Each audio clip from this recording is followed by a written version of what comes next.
Assalamualaikum warahmatullahi wabarakatuh. Alhamdulillahirabbil alamin. Wassalatu wassalamu ala asrafil anbiya'i wal mursalin wa ala alihi washabihi ajmain. Pertama-tama marilah kita panjatkan puji serta syukur kita kepada Allah Subhanahu wa taala karena dengan karunia-Nya lah kita dapat hadir di ruangan ini dalam rangka pengimbasan pembelajaran mendalam bagi guru SMP 31 Takimun. Kemudian salawat beriring salam kita sajikan kepada Nabi besar Muhammad SAW. Dengan perjuangan beliaulah kita dapat merasakan alam yang penuh dengan iman dan Islam seperti yang kita rasakan hari ini. Yang saya hormati Ibu Kepala Sekolah SMP 31 Takimun, yang saya hormati rekan-rekan Dewan Guru SMP 31 Takimun. Adapun kami berdiri bertiga di sini adalah sebagai peserta pelatihan Batch 2 Guru SMP dan hari ini mengadakan pengimbasan pembelajaran mendalam bagi teman-teman di SMP 31 Takimun.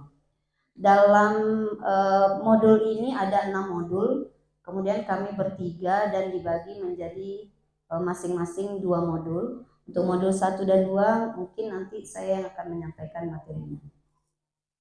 Jadi di modul 1 itu tentang pola pikir bertumbuh. Pola pikir bertumbuh, kalau orang berpikir dengan growth mindset, maka dia akan yakin masalah yang hanya sedikit itu jalan keluarnya banyak. Karena itu jangan menyerah, jangan putus asa, yakinlah ada jalan keluarnya. Jadi kalau di pola pikir bertumbuh, itu satu masalah 10 solusi dan bahkan lebih dari solusi, dari 10 solusi. Jadi jangan kita berpikir tidak ada solusi dari masalah saya, tapi ada banyak solusi dari satu masalah yang saya punya. Jadi itu kalau di growth mindset atau pola pikir bertumbuh, itu satu masalah maka banyak solusinya. Pola pikir itu adalah segalanya. Dari pola pikir itu akan mendikte, akan menstimulus tindakan kita, apa yang akan kita lakukan itu dari pola pikir kita. Dari pemikiran kita akan ada tindakan yang kita lakukan serta akan menentukan hasil apa yang akan kita peroleh dari tindakan itu. Kemudian pola pikir lebih penting dari keterampilan. Pola pikir atau mindset adalah pondasi dari keterampilan atau skill set dan alat atau toolset. Pola pikir merupakan cara melihat dan cara berpikir saat menghadapi masalah. Jadi ketika kita dihadapkan kepada sebuah masalah, maka bagaimana pola pikir kita menghadapi masalah tersebut. Ini ada jenis-jenis pola pikir, ada growth mindset, ada fixed mindset, atau pola pikir bertumbuh dan pola pikir tetap. Kalau di pola pikir bertumbuh, keyakinan bahwa kecerdasan dan keterampilan bisa dikembangkan. Kalau di pola pikir tetap, keyakinan bahwa kecerdasan dan keterampilan bersifat tetap yang tidak bisa diubah. Kemudian ini perbedaan dari pola pikir tetap dan pola pikir bertumbuh. Kalau di pola pikir tetap, ketika mendapatkan challenge, tantangan, maka dia akan menghindar. Kemudian ketika dia dapat obstacle, itu dia akan menyerah. Ya. Kemudian ketika dapat effort, itu mubazir. Kemudian ketika dia dikritik, itu baginya serangan. Nah, ketika ada orang lain yang sukses, bagi dia itu sebuah ancaman. Itu kalau kita pola pikir tetap. Kalau di pola pikir bertumbuh, ketika mendapat tantangan, dia akan menerima. Oh, ini ada sebuah tantangan. Diterimanya dulu tantangan itu. Kemudian ketika ada sebuah hambatan dari tantangan tadi, maka dia tetap bertahan. Ya, kalau di pola pikir tetap tadi menyerah terus dia ketika ada hambatan. Kemudian ketika ada effort, ya, itu bagi dia itu sebuah peluang. Orang yang berpikir bertumbuh ketika itu dia menganggap itu sebuah peluang. Nah, ketika dikritik, itu bagi dia informasi. Oh, ibu seharusnya mengajarnya seperti ini ya, Bu. Itu kan dikritik ya, sebaiknya seperti ini, Bu. Di sini diperbaiki, Bu. Bukan merupakan serangan bagi dia. Oh, itu informasi yang bagus bagi saya. Ketika saya mengajar ke depan lagi, di situ kelemahan saya, di situ akan saya perbaiki. Itu kalau pola pikir bertumbuh. Nah, kemudian ketika ada orang lain yang lebih sukses atau orang lain ada yang sukses, maka bagi dia itu inspirasi, bukan sebuah ancaman. Bagaimana kita cara mengenali itu suara pola pikir tetap atau pola pikir bertumbuh? Kalau di pola pikir tetap, suara yang menimbulkan kekhawatiran dalam menghadapi tantangan dan kesulitan.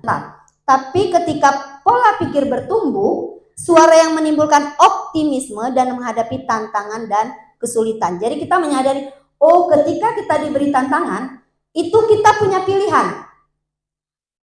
Kita punya pilihan, muncullah PBB, pola pikir bertumbuh. Satu masalah tadi ketika kita suruh melaksanakan tugas di hari yang sama, punya solusi yang banyak, punya pilihan yang banyak. Kemudian melakukan aksi sesuai dengan suara pola pikir bertumbuh. Kemudian di suara pola pikir tetap itu ada muncul suara-suara, misalnya kalau saya gagal berarti saya nggak mampu. Tapi kalau di suara pola pikir bertumbuh, kalau saya gagal berarti saya harus belajar selalu mencoba lagi. Ketika sekali saya gagal berarti ada kesempatan lagi saya untuk mencoba ke berikutnya. Ini adalah prosedur intervensi pola pikir. Jadi ini ada 4 prosedurnya ketika kita melakukan intervensi pola pikir kepada siswa kita atau ke siapapun. Di sini dibuat ke siswa dulu. Saat melihat ada murid yang mau menyerah ketika menemui tantangan atau kesulitan, segera dorong untuk mencoba lagi. Kemudian karena dia sudah mulai mau berusaha, maka kita berikan pujian terhadap prosesnya, belum hasilnya, prosesnya. Kemudian lalu jelaskan kepada murid tersebut bahwa tentang PPT dan PBB, apa perbedaannya. Seperti kata-kata yang tadi, jangan menyerah gitu. Kemudian ketika dia menghadapi tantangan dalam belajar. Kemudian jelaskan pada murid bahwa berbuat salah merupakan cara otak untuk belajar dan berkembang. Kemudian ini adalah kerangka pembelajaran mendalam yang harus ada dalam rencana pembelajaran mendalam yang kita buat. Jadi 8334 ya. 8 itu merupakan dimensi profil kelulusan. Kemudian di prinsip pembelajaran harus ada berkesadaran, bermakna, dan menggembirakan. Harus ada prinsip itu yang kita masukkan kepada di dalam RPM kita. Kemudian di pengalaman belajarnya, ketika kita melaksanakan pembelajaran itu harus dimiliki murid itu pengalamannya, yaitu memahami, mengaplikasi, dan merefleksi. Kemudian di kerangka belajarnya itu di dalamnya ada praktik pedagogis. Kemudian lingkungan pembelajarannya di sekolah kah, di dalam kelas, atau mungkin kita keluar di lapangan mungkin, atau ke lab mungkin, itu lingkungan pembelajaran. Kemudian kemitraan, kalau kita ada bekerja sama, misalnya di IPA misalnya, pembelajaran tentang kesehatan lambung misalnya, oh kita kerjasamanya dengan puskesmas, itu berarti kemitraannya dengan puskesmas. Tapi memang kita munculkan, memang ada misalnya apakah pihak puskesmas yang kita bawa kemari, atau kita yang berkunjung ke puskesmas. Kemudian pemanfaatan digital, sekarang kan semua sudah menggunakan digital.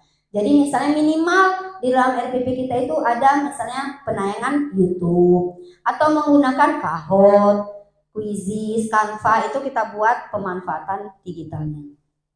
Pengalaman belajar tadi, memahami itu, dalam proses memahami murid sering berhadapan dengan berbagai tantangan dan kesulitan, sehingga butuh PBB agar mereka bertahan dan serta terus mencoba. Prinsip pembelajaran yang kita laksanakan itu harus berkesadaran, bermakna, dan menggembirakan. Mengapa perlu pembelajaran mendalam. Jadi melengkapi pendekatan pembelajaran dengan menambah karakteristik pedagogik. Jadi ada keterlibatan, ada berkesadaran, ada memulia, mengembangkan budaya belajar, pemanfaatan teknologi digital, kemudian interdisiplin ilmu pengetahuan. Jadi pembelajaran mendalam itu merupakan pendekatan yang memuliakan dengan menekankan pada penciptaan suasana dan proses pembelajaran berkesadaran, bermakna dan menggembirakan melalui olah pikir, olah hati, olah rasa, dan olahraga secara holistik dan terpadu. Memuliakan itu dalam pembelajaran mendalam, semua pihak yang terlibat saling menghargai, menghormati dengan mempertimbangkan potensi, martabat, dan nilai-nilai kemanusiaan. Jadi di pembelajaran mendalam, pengalaman belajarnya tadi ada berkesadaran, bermakna, dan menggembirakan melalui olah pikir, olah hati, olah rasa, dan olah raga, maka terwujudlah profil lulusan. Jadi kalau di taksonomi Bloom itu ada mencipta, mengevaluasi. Kalau di Solo, taksonomi Solo itu ada berpikir abstrak yang mendalam. Jadi dia tingkatannya, kalau di Bloom itu mengingat dulu, terus memahami, terus menganalisis, menerapkan. Kalau di taksonomi Solo, struktural dulu ya, kemudian unstruktural, kemudian multistruktural, kemudian relasional, kemudian langsung ke berpikir abstrak yang mendalam. Memahami itu jenis pengetahuannya ada esensial, aplikatif, kemudian pengetahuan nilai dan karakter. Karakteristiknya menghubungkan pengetahuan baru dengan pengetahuan yang sebelumnya biasanya. Kemudian menstimulasi proses berpikir peserta didik, menghubungkan dengan konteks nyata atau kehidupan sehari-hari, memberikan kebebasan eksploratif dan kolaboratif, menambah nilai-nilai moral dan etika dan nilai positif lainnya. Jadi mengaitkan pembelajaran dengan pembentukan karakter peserta didik. Di memahami itu misalnya pengetahuan dasar yang fundamental dalam suatu bidang atau disiplin ilmu yang harus dipahami dan dikuasai untuk membangun pemahaman yang lebih kompleks dan dapat diterapkan dalam berbagai konteks. Di mengaplikasi itu dia misalnya contohnya, saya buat aja contohnya di persamaan linier di matematika. Kalau di dasar peserta didik memahami bentuk persamaan linier dan cara penyelesaiannya. Kalau di pengetahuan mendalam, pendalaman pengetahuan, peserta didik menerapkan persamaan linier dalam masalah keuangan, misalnya menghitung keuntungan atau menentukan titik imbas dari penjualan suatu produk. Itu di mengaplikasi. Kemudian di merefleksi itu misalnya contohnya menyampaikan motivasi belajar sesuai dengan pengalaman yang diperoleh. Kemudian penilaian diri. Jadi apa peran kita dalam pembelajaran mendalam? Kita mempunyai peran sebagai aktivator, kemudian sebagai kolaborator, kemudian kita sebagai pengembang budaya belajar bertumbuh. Dan tapi banyak lagi, salah satunya adalah jadi bagaimana kita menerapkan diri kita dulu itu dan disampaikan sama Bu Siska. Maka kita akan bisa pelan-pelan mengubah anak ke PPT. Nah, dari kemarin dari pengalaman kami bertiga, Bu Nurbi sekalian laksar gitu kan. Kemudian kemarin di sini Surinjar gitu. Yuk kita bisa, yuk bisa. Jadi simpang balik itu kan jauh. Jadi Bu Muhammad harus sadar dulu, harus menyadari kalau. Baik, terima kasih atas masukan dan tanggapan dari Ibu Kepala dan Ibu Siska. Sekarang saya melanjutkan ke modul 3 yaitu tentang prinsip pembelajaran mendalam. Prinsip pembelajaran mendalam sebenarnya sudah dijelaskan oleh Ibu Ayu. Mungkin ini sedikit tambahannya saja. Yang pertama tadi itu ada berkesadaran. Jadi pada saat pembelajaran itu sebaiknya kita berkesadaran dulu. Timbulkan kesadaran pada siswa. Fokuskan dia dengan apa yang ingin kita pelajari. Itu intinya, berkesadaran. Kemudian yang kedua, bermakna. Jadi bermakna ini kita terapkan di dalam pembelajaran itu lebih ke dalam kehidupan sehari-hari, berikan masalah dalam kehidupan sehari-hari sehingga peserta didik itu bisa berpikir kritis. Kemudian yang ketiga yaitu menggembirakan lingkungan pembelajaran yang interaktif, aktivitas pembelajaran yang menarik minat dan rasa ingin tahu, kemudian menginspirasi, tantangan yang memotivasi, tercapainya keberhasilan belajar atau aha moment, kemudian memberikan ruang untuk prakarsa, kreativitas sesuai dengan bakat, minat, dan perkembangan. Kemudian penerapan prinsip pembelajaran mendalam dapat terjadi secara terpisah ataupun simultan dan tidak berurutan. Ketiga prinsip pembelajaran tersebut di atas dilaksanakan melalui olah pikir, olah hati, olah rasa, dan olahraga. Olah pikir atau intelektual. Olah pikir adalah proses pendidikan yang berfokus pada pengasahan akal budi dan kemampuan kognitif. Olah hati atau etika. Olah hati adalah proses pendidikan untuk mengasah kepekaan batin, membentuk budi pekerti, serta menanamkan nilai-nilai moral dan spiritual. Kemudian olah rasa atau estetika, yaitu olah rasa adalah proses pendidikan yang bertujuan untuk mengembangkan kepekaan estetika, empati, dan kemampuan menghargai keindahan serta hubungan antar manusia. Kemudian olahraga atau kinestetik yaitu bagian dari pendidikan yang bertujuan untuk menjaga dan meningkatkan kesehatan fisik, kekuatan tubuh, serta membentuk karakter melalui kegiatan jasmani. Pengalaman belajar juga sebenarnya tadi sudah dijelaskan oleh Bu Ayu, mungkin ini penambahannya saja, yaitu intinya pengalaman belajarnya itu harus ada memahami, mengaplikasi, dan merefleksi. Modul 4 yaitu tentang asesmen. Asesmen itu biasanya penilaian. Dalam pembelajaran kita selalu melakukan penilaian. Jadi asesmen adalah penilaian atau proses pengumpulan dan pengolahan informasi untuk mengetahui kebutuhan belajar dan capaian perkembangan atau hasil belajar murid. Kemudian prinsip asesmen. Prinsip asesmen ini ada 3. Yang pertama berkeadilan. Berkeadilan itu artinya apa? Kita memberi nilai itu tidak melihat latar belakang. Tapi apa yang ada itulah yang kita nilai. Jangan ini anak siapa, oh ini anak siapa, ini nilainya harus tinggi, ini harus tinggi. Kemudian objektif. Objektif itu nyata, sesuai dengan kenyataannya. Jadi nggak ada yang ditambah, nggak ada yang dikurangi. Kemudian yang ketiga edukatif. Edukatif itu hasil asesmen itu bisa kita jadikan umpan bagi kita. Misalnya setelah kita berikan asesmen, oh nilainya rendah nih, berarti kenapa ya gitu? Apakah metode pembelajaran yang saya berikan itu kurang sesuai atau apa gitu? Bisa dijadikan sebagai umpan balik untuk kita sebagai guru. Jenis-jenis asesmen ada 2, yaitu asesmen sumatif dan asesmen formatif. Asesmen formatif bertujuan untuk memberikan informasi atau umpan balik bagi pendidik dan murid untuk memperbaiki proses belajar. Asesmen formatif itu bisa dilakukan di awal dan bisa dilakukan pada proses pembelajaran. Sedangkan asesmen sumatif dilakukan untuk memastikan ketercapaian tujuan pembelajaran.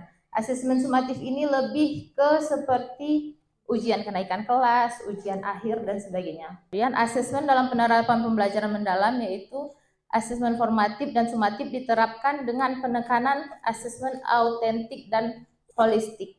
Apa itu autentik? Autentik yaitu penilaian yang mempresentasikan realitas kehidupan atau konteks sehari-hari. Jadi kita membuat soal itu lebih dikaitkan dengan kehidupan nyata atau kehidupan sehari-hari. Itu yang disebut dengan bersifat autentik. Kemudian bersifat holistik yaitu penilaian yang melihat keseluruhan aspek kemampuan siswa secara utuh, yaitu pengetahuan, keterampilan, dan sikap. Jadi saya melanjutkan ke modul 5, yaitu perencanaan pembelajaran mendalam. Tadi sebenarnya semuanya sudah dijelaskan sama Bu Ayu ya, mungkin kami hanya menambah-nambahkan. Nah, perencanaan mendalam itu harus ada 4 ini. Harus ada identifikasi, ada desain pembelajaran, ada asesmen, dan juga pengalaman belajar. Identifikasi ini mengidentifikasi kesiapan murid, kemudian memahami karakteristik materi pembelajaran, kemudian menentukan dimensi profil lulusan. Seperti yang dibilang Bu Ayu tadi, dimensi profil lulusan ini kan ada 8. Nggak semua 8-8-nya dimasukkan. Harus disesuaikan sama materi kita, TP kita. Misalnya nih, saya masukkan tentang pelajaran IPS, tentang pencemaran lingkungan. Berarti di situ apa aja yang bisa dimasukkan? Ketuhanan Yang Maha Esa mungkin dimasukkan pada saat berdoa. Kemudian apa lagi? Kesehatan dimasukkan kalau ada kesehatan karena berkaitan dengan materi. Kemudian apa lagi? Ada nggak kreativitas? Anak-anak di dalam modul ada nggak dibuat kreativitas berpikir? Kreativitas. Kalau ada dimasukkan, kalau nggak ada jangan dimasukkan. Karena apa yang sudah dimasukkan ke dalam RPM harus dilaksanakan. Tapi kalau tidak ada, tapi kita laksanakan itu boleh. Tapi kalau sudah ada tidak kita laksanakan itu nggak boleh. Kemudian 2, desain pembelajaran. Desainnya yaitu menentukan tujuan pembelajaran, kemudian menentukan kerangka pembelajaran, praktik pedagogis masuk di desain, kemitraan juga masuk di desain, kemudian lingkungan pembelajaran juga masuk ke desain, pemanfaatan digital juga masuk ke desain. Kemudian asesmen seperti yang dijelaskan oleh Bu Ira tadi, semuanya harus masuk. Ada asesmen awal, ada asesmen proses, ada juga asesmen akhir. Oh, mungkin asesmen akhir belum karena belum selesai. Boleh. Tapi yang harus ada itu asesmen formatif udah pasti ada karena dia diproses. Kemudian pengalaman belajar. Pengalaman belajar ini yang pertama merancang pembelajaran dengan prinsip berkesadaran, bermakna, dan menggembirakan. Jadi prinsip itu harus ada di modul kita. Kemudian mendeskripsikan pengalaman belajar, memahami, mengaplikasi, dan merefleksi. Di setiap modul kita harus ada memahaminya, harus ada mengaplikasinya, dan harus ada merefleksinya.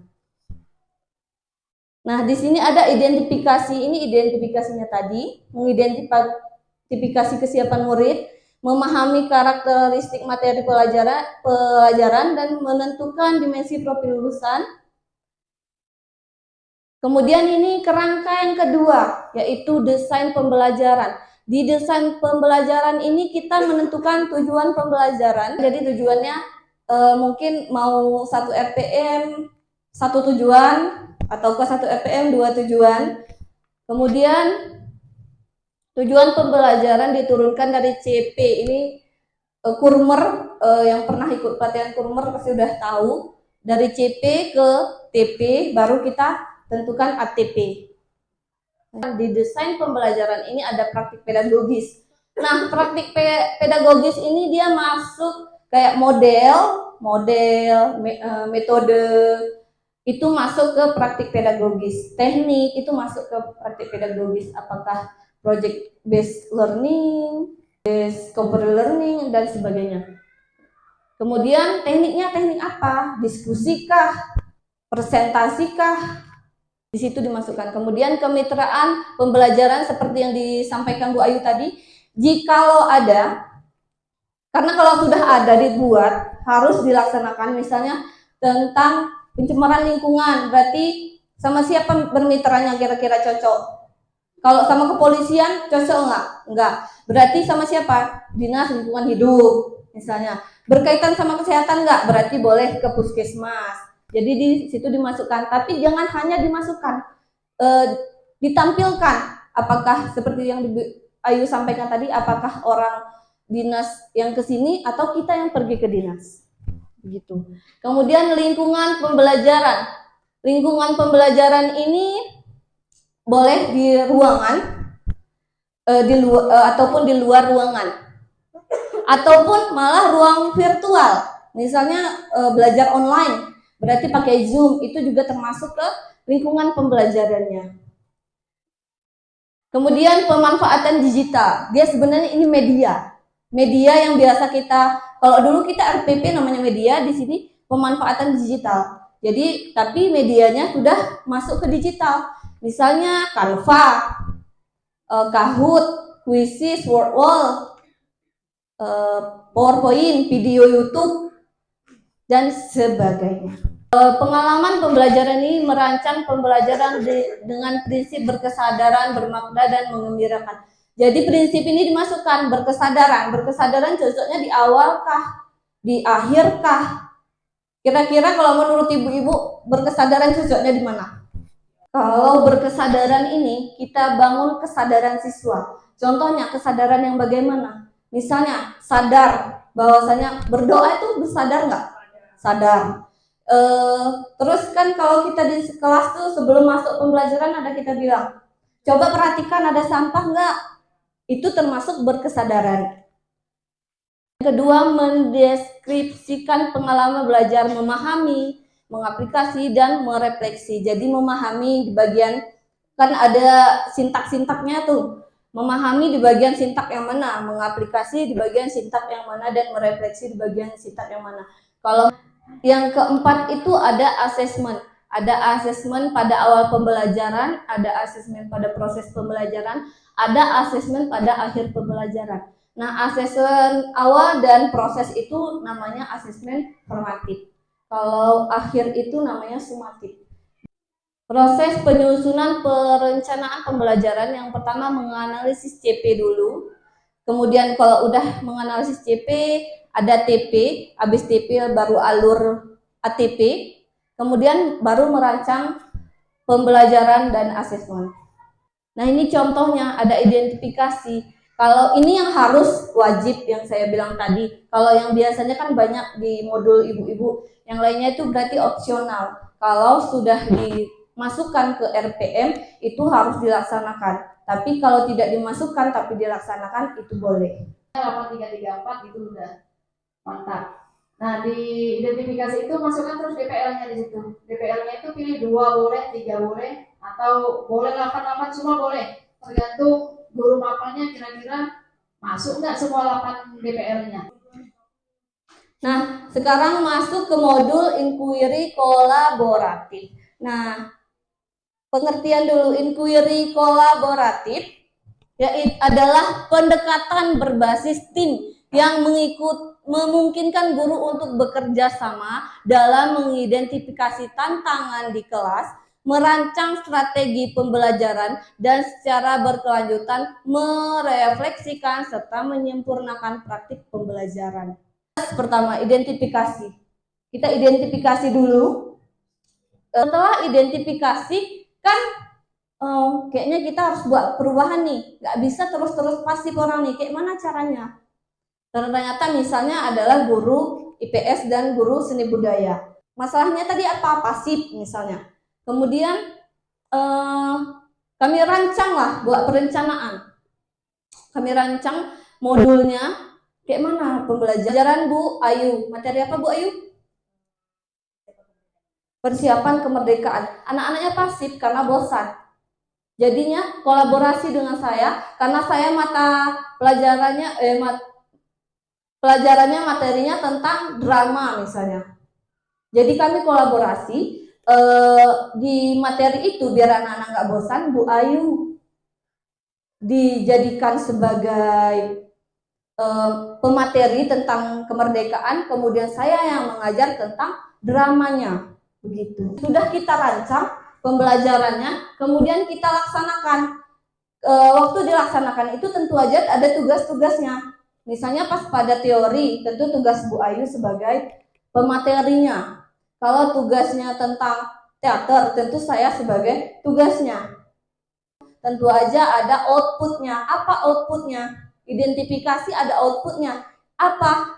Tadi pasif, nggak kumpul tugas.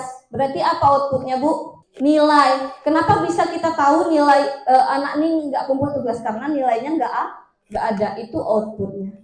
Kemudian perencanaan tadi, apa outputnya? Perencanaan tentu aja outputnya adalah modul. Kemudian bahan kita untuk melakukan asesmen. Juga membuat penilaian. Setelah itu kan sudah selesai pembelajaran hari itu setelah diterapkan, kemudian guru ini berdua melakukan refleksi lanjut untuk menyempurnakan RPM yang udah dibuat lebih sempurna lagi. Terima kasih atas waktu yang diberikan oleh teman-teman dalam pengimbasan pembelajaran mendalam bagi guru SMP 31 Bakimon. Mungkin tadi dalam penyampaian kami ada yang kurang berkenan atau ada yang kurang puas di hati kawan-kawan, kami mohon maaf. Begitulah kemampuan kami. Mari kita sama-sama belajar ke depannya bagaimana menjadi guru yang baik, bagaimana bisa memuliakan murid kita, memuliakan sesama kita, kemudian bagaimana merubah pola pikir tetap menjadi pola pikir bertumbuh agar pembelajaran kedepannya menjadi lebih baik. Lebih dan kurang saya mohon maaf. Wabillahi taufiq wal hidayah. Assalamualaikum warahmatullahi wabarakatuh. Waalaikumsalam warahmatullahi wabarakatuh. Nah, matikan terus.